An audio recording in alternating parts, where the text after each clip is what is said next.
दोस्तों नमस्कार, मैं विपिन मिश्रा आपका अपने यूट्यूब चैनल परीक्षा गुरु पर बहुत बहुत स्वागत करता हूं।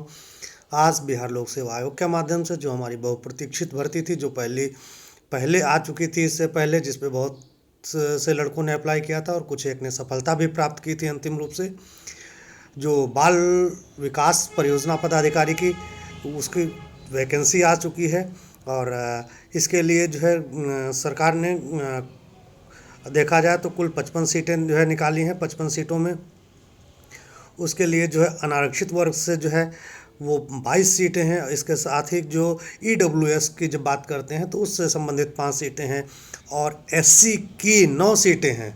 और चूंकि बिहार में एसटी जनसंख्या नहीं है, इस वजह से यहाँ आरक्षित सीटें एसटी के लिए नहीं हैं। और ईबीएस की जब बात करते हैं तो ईबीएस के लिए भी 11 सीटें आरक्षित हैं। साथ ही पिछड़ा वर्ग के लिए यहाँ पर 6 सीटें आरक्षित की गई हैं। इसी क्रम में जब हम आगे देखते हैं तो जो पिछड़े वर्ग की महिलाएं हैं उनके लिए भी 2 सीटें इसमें आरक्षित की गई हैं। और कुल मिलाकर के 55 सीटों की वैकेंसी इसके माध्यम से निकाली गई है।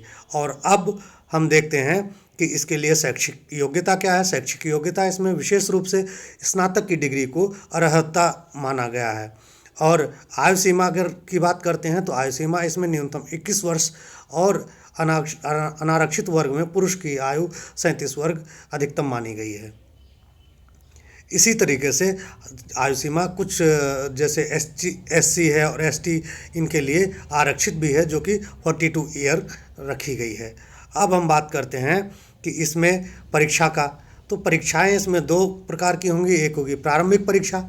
जो प्रारंभिक परीक्षा उसमें सामान्य ज्ञान का एक प्रश्न पत्र होगा और यह प्रश्न पत्र 150 अंकों का होगा और इसके लिए निर्धारित समय है 2 घंटे। अगर हम इसकी प्रकृति की बात करते हैं तो इसकी प्रकृति जो है वो वस्तुनिष्ठ किस्म की होगी, यानी ऑब्जेक्टिव टाइप क्वेश्चंस आएंगे। आपको 2 घंटे के अंतर्गत 150 क्वेश्चन करने होते हैं। जैसे हमारे बीपीएससी प्री का पैटर्न है, सेम पैटर्न। हालांकि इसमें कुछ चीज़ें आपको सीडीपीओ के तहत मिलेंगी आपके विषय के अनुरूप। अब आगे हम बात करते हैं जो इसकी मुख्य परीक्षा की है। मुख्य परीक्षा की सबसे बड़ी विशेषता है कि इस परीक्षा में अनिवार्य रूप से और वैकल्पिक रूप से 2 भागों में निर्धारित किया गया है। अनिवार्य रूप में सामान्य हिंदी, सामान्य अध्ययन प्रश्न पत्र 1, सामान्य अध्ययन प्रश्न पत्र 2 को रखा गया है। और वैकल्पिक विषय की जब बात करते हैं तो वैकल्पिक विषय के रूप में गृह विज्ञान, जो कि ज़्यादातर लड़कियां गृह विज्ञान से जो है ग्रेजुएशन की होती रहे हैं, साथ ही मनोविज्ञान, साइकोलॉजी, इसके साथ ही समाजशास्त्र, सोशोलॉजी एंड श्रम एवं समाज कल्याण अर्थात एलएसडब्ल्यू, जो कि बीपीएससी बहुत से लड़के इस विषय के से देते हैं। इनमें से क्या है, वैकल्पिक विषयों में से आपको एक विषय का चयन करना है। अब हम देखते हैं कि जो हमारे मुख्य परीक्षा के विषय हैं, अनिवार्य विषय और वैकल्पिक विषय, उनके लिए अंकों का और समय का क्या प्रबंधन है। जब हम अंकों की बात करते हैं तो सामान्य हिंदी है, जो बीपीएससी में क्वालिफाइंग रहती है, इसमें 100 नंबर का आपका हिंदी का प्रश्न पत्र होगा, जिसके लिए निर्धारित समय है 3 घंटे। और इसकी प्रकृति जो रहेगी वो विषयनिष्ठ अर्थात सब्जेक्टिव रहेगी, यानी आपको इसके लिए लिखना पड़ेगा।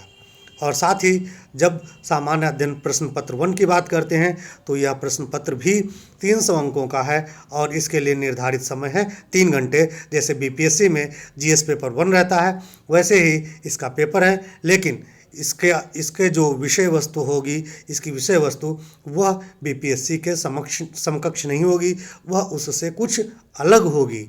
और अब बात करते हैं सामान्य अध्ययन प्रश्न पत्र 2 की।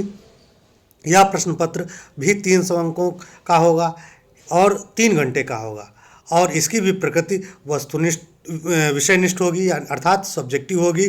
और यानी इसमें आपको लिखना पड़ेगा, ये नहीं कि आप इसमें ऑब्जेक्टिव है और लगा दिए कुछ तुक्का में निकल जाएगा। इसमें आपके अवधारणात्मक समझ को पहचाना जाएगा, जाना जाएगा, उसका परीक्षण किया जाएगा।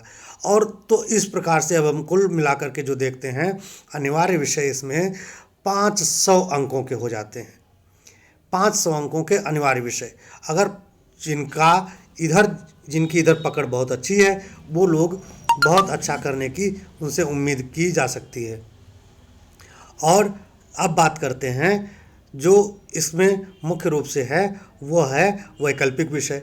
वैकल्पिक विषय में इन निम्न चारों में से अगर आप कोई विषय एक चयनित करते हैं तो उस चयनित विषय में का जो पूर्णांक होगा वो 300 अंकों का होगा, और इसके लिए भी निर्धारित समय कितना है आपका, 3 घंटे। ठीक है। और इसके साथ ही अगले चरण के रूप में आपका साक्षात्कार होगा, जो साक्षात्कार 120 अंकों का होगा। यानी कुल मिलाकर के जो पूरी प्रक्रिया है वो पूरी प्रक्रिया आपकी लगभग बीपीएससी की है, उसी को फॉलो कर रही है। बस उसमें अंतर इतना है कि इसमें वैकल्पिक विषय के रूप में आप गृह विज्ञान, मनोविज्ञान, समाजशास्त्र एवं श्रम एवं समाज कल्याण से जुड़े विषय ले सकते हैं। अब यहाँ पर प्रश्न उठता है कि आखिर ऐसे ही विषय क्यों? इतिहास, भूगोल, पॉलिटी, फिलॉसफी, एलएसडब्ल्यू, वो पब्लिक एडमिनिस्ट्रेशन आदि विषय क्यों नहीं रखे गए? दोस्तों, चूँकि इस पद की जो आवश्यकता है उसके अनुसार ये परीक्षा का कार्यक्रम, पाठ्यक्रम निर्धारित किया गया है।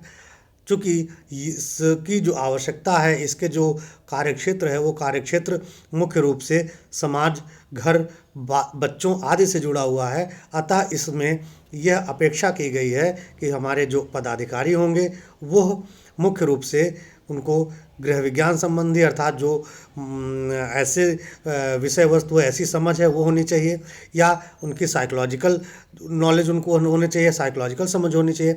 साथ ही उनसे समाजशास्त्रीय ज्ञान की अपेक्षा की गई, और श्रम एवं समाज कल्याण, अर्थात ये तो समाज से जुड़ा डायरेक्ट विषय ही है। तो कुल मिलाकर के यह बहुत ही अच्छा है, बहुत ही अच्छी अपॉर्चुनिटीज़ है आप सबके लिए। आप सब, मैं चाहूँगा कि आप सब इसको भुनाएं।